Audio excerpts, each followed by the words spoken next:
Hello everyone, welcome to another two-part discussion type video. In the first section, we'll be going over the PS5's recent leak for the outer shell and casing in that production facility, talk about the possibilities there. And then in the other portion, we'll be going over PS Now and PlayStation Plus and how those services need to naturally evolve and change to better suit the PlayStation customer of today, right? There is a natural expectation just recently with the Xbox Game Showcase that, we have to compare that to Game Pass, and we've really done that topic a number of times now. But we will be talking just on PlayStation's own merit how those services do need to change for PS5. So if you did not see, just yesterday we had 3 pictures leak online on the Chinese forum A9VG, which shows the facility actually producing the PlayStation 5, but it's close-up shots of the upper and bottom portion of the console, right? That very prominent clamshell design that we've seen and should be accustomed to now, but I think people still need to see this thing in person to hopefully like it a little bit more. Some people still find it ugly, but the narrative that's immediately being drawn here is that it looks like the console has swappable faceplates, right? We've got what looks like probably an 8x11-inch piece of paper in a few of these shots, so you can kind of get a decent idea of how large the console will be. Again, we've been talking about how this thing is probably going to be pretty big, but that also gives us a decent idea, although we don't necessarily know for certain how big the piece of paper is.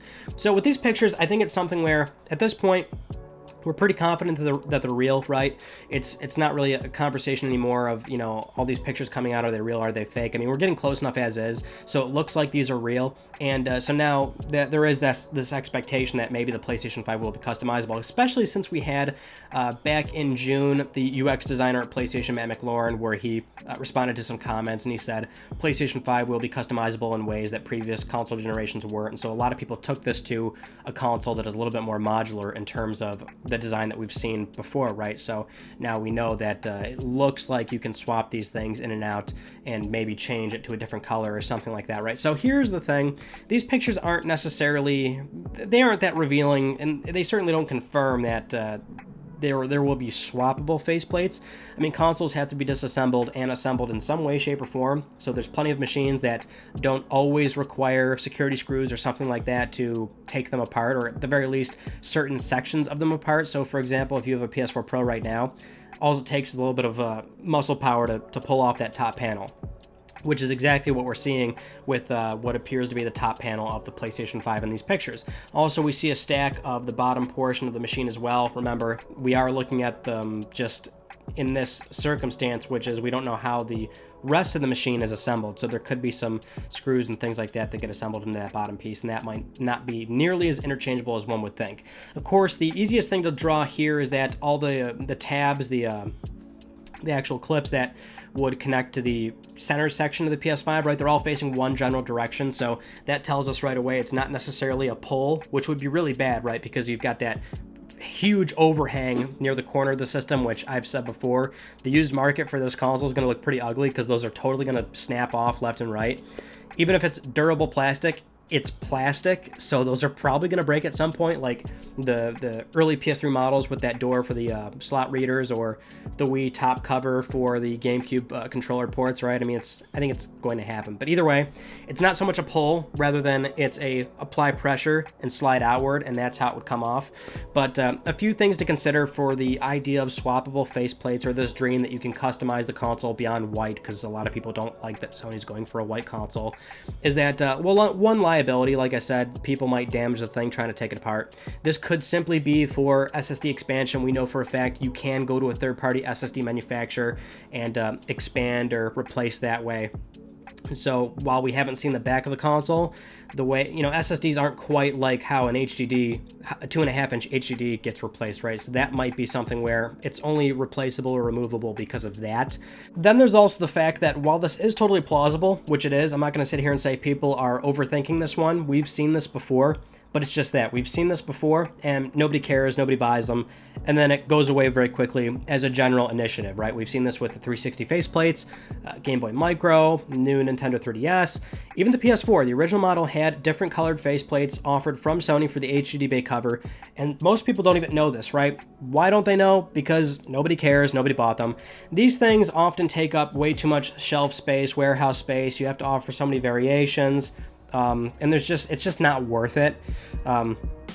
especially for PS5, it's going to be large enough as is, so to offer all these, it's too many variations, especially when it depends on if the bottom will be replaceable. Right now, if it isn't, well, then that's dumb. That means it's always going to be white, and that's not going to interest people. And if both are swappable, then you have to make even more, it gets more complicated with variations because of the PS5 digital edition, right? So you either just don't offer customization for that, and that's going to upset people, so it just gets too complicated. So at least for this particular situation, for a customizable PS5, there's 3 ways this can go. 1, it's not meant to be opened, and that's it. 2, it is, but it's for SSD expansion. Or 3, there is customization and different colors and things like that, but it's either highly limited, not a lot of options, or people just don't do it or they're not engaged with it, and then they go away after a year or 2.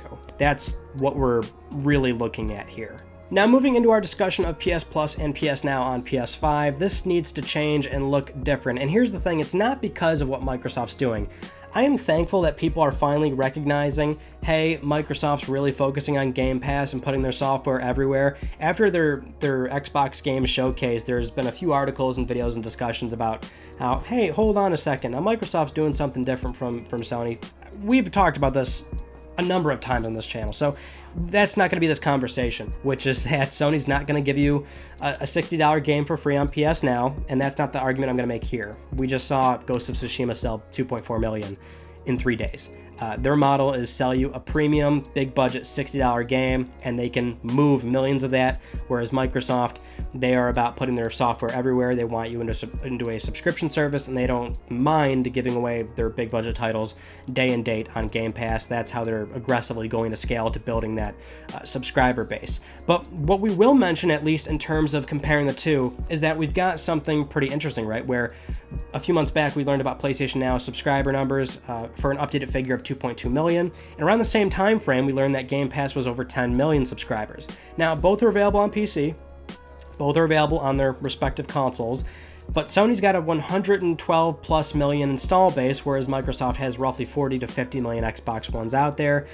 You can certainly make the case that for PC at least, probably people are more inclined to subscribe to Game Pass on PC than they would on PlayStation Now, because on PC, PS Now is strictly streaming, and people just do not like streaming. So you would, we don't have specific numbers or breakdowns here, but you would imagine that most of the 2.2 million on PS4 is just people playing on PS4 rather than PC. But besides the point, we've still got a pretty big difference here, where the install base on Microsoft is much lower, and yet they've got 10 million subscribers, and Sony's got 2.2 million on PS Now. And then also we've recently seen another example of a great month on PlayStation Plus. However, we've got the single player Modern Warfare 2 being available. Awesome. But most people, well, not most people, a lot of people recently bought it, so there's a lot of complaining of, hey, I just bought this game, or I recently bought it, because it launched at $20, right? So that was a good sell for a lot of Call of Duty fans. And then we had the Fall Guys, which is brand new, right? That game's not even out yet. That's a great example of what to do on PlayStation Plus, but it's very, very, very infrequent that we see a game day and date or a little bit sooner on Plus versus when it normally comes out, right? So that's a isolated scenario, but for the most part, a pretty good month in August. It just seems like there's a clear problem here if we just look at Sony's numbers, where it's not so much comparing it to Game Pass, right? We know the difference is there. It's about how can we better serve the current PlayStation customer, and how do we make Plus better, and how do we make PS Now makes sense for the millions of people that play PlayStation, and admittedly is a great deal, and is still completely misunderstood in that it's 800 something games on there, with a lot of them, yes, mostly being PlayStation 3, which have to be streamed, but for PS2 and PS4, they're all downloadable. And guess what? There's, like, I just did a count, 340 games, which realistically, very close, very similar to what Microsoft is doing on Game Pass. In fact, the Game Pass library is about 230 with Xbox One and PC, right? And so those are, if we're talking strictly downloadable titles, Sony has a bigger library there. And if we want to really break into, what good games are being offered, like the kind of games, the genre of games, that's for another video. But if we're looking strictly on terms of a basis that, hey, this is like a Netflix where, it's a bunch of good to okay titles, or there's a handful of great titles, and there's a rotating library of really good games in there, which PS Now finally has.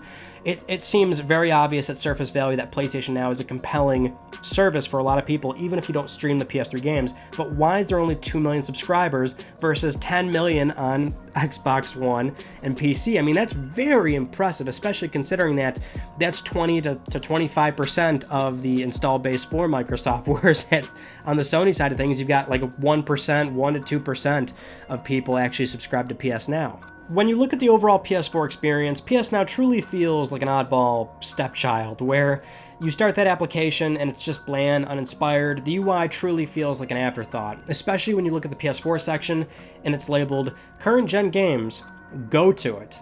Well, thank you. I suppose I will. But it's a night and day difference when you go to the PlayStation Store, right? Clearly presented in such a manner where it's trying to display all the current games, some recommendations, some deals. Yeah, it's trying to sell stuff, but it's trying to enhance the user experience and just trying to get you to your content. Same with PlayStation Plus. It's got its own section on the dynamic menu, and that also is very flashy and presented in such a way where, whether you like it or not, it tries to remind you, here's your instant game collection games, here's all your deals for the month, don't forget about your cloud storage if you haven't subscribed now. I mean, they're trying with those things, but it doesn't look like that with PlayStation Now, despite it very much being at an attractive price, having a large library of streamable and downloadable games. You would think with an install base of 112 million, they'd be doing a lot better, and yet they're not. So what's the problem here? Lack of advertising, more promotions, free trials. Is there a misconception with the service? Yes. Is it a bad user experience? Yes. It's all these things, right? And so they need to make a better case for, hey, we've already laid out the foundation of a good service, and here's how it's going to be better on PlayStation 5. Here's why it's worth it, and here's why it's worth it without handing out the day and date $60, PlayStation Studio titles, which they can probably in all likelihood get away with doing and still have a healthy and happy subscriber base, right? They can still continue the big budget model that they like to go with their first party, but still show off an 800 plus game library on PS Now. And then there's also the case, what do you do with PlayStation Plus and how do you roll that in? How do you combine the two if that's something you want to explore, which certainly at the very minimum, try and combine them for one, monthly price. That would probably compel a lot more people. Obviously, this is something Microsoft's been exploring, and we're seeing them rolling all their services into Game Pass with, for example, xCloud now coming in. Remember, there's that rumor about removing gold. So there's a case here to be made for where Plus fits in with all of this, right? Ideally, in the short term, you would roll Plus in and out as an option with the long-term goal of having one subscription service where you phase out Plus, and this is just something that has all the services and experiences you need for PlayStation 5 for one monthly price, right? So you get downloading games, streaming games, monthly deals, require it for online if you're still going to do that, cloud storage, just one monthly fee. And this is where you can also side skirt PlayStation Plus, the Instant Game Collection, which is still a growing, I don't want to say issue, but it certainly bugs people that they have to pay for this, and often they're never happy with the games that are offered on that Instant Game Collection, where either the titles are too small and niche, or they're too specific, or the games are too large or too well known to where they've already bought them before, so they're never happy. So that doesn't really work out for people, right? As a long-term goal, you no longer have to offer that because you've already got a catalog of titles that are downloadable and rotating on a monthly or quarterly basis, right? These are things you can do to say, hey, as a PlayStation 5 customer, here's your one monthly fee. You've got all these games to choose from, and every so often you can get excited for that big budget, high caliber title where you will be paying 60, 70 some odd dollars, depending on where we go in that direction, of course. I just find it somewhat humorous that for Plus, we're at actually like 40 million subscribers was the last figure we got, right? 40 million subscribers, and that's because you need it to play online, so there's the complaint there and also the Instant Game Collection. But the thing is, if you move the online requirement and any other bonuses and perks to PS Now, I think you would have a much higher consumer satisfaction rate, which, we've got solutions here. They're on the table. We're seeing Microsoft do well with them, and I just hope it's something that Sony's seriously considering and looking at when we go into PlayStation 5. Anyway, though, that's it for this one news item and conversation, so thank you so much for watching. I hope you enjoyed it. If you haven't yet, of course, please subscribe for the best PlayStation news, reviews, and updates that are here on YouTube, and you can follow me on Twitter at Mystic Ryan, and that is it. I will see you all in my next video. You take it easy.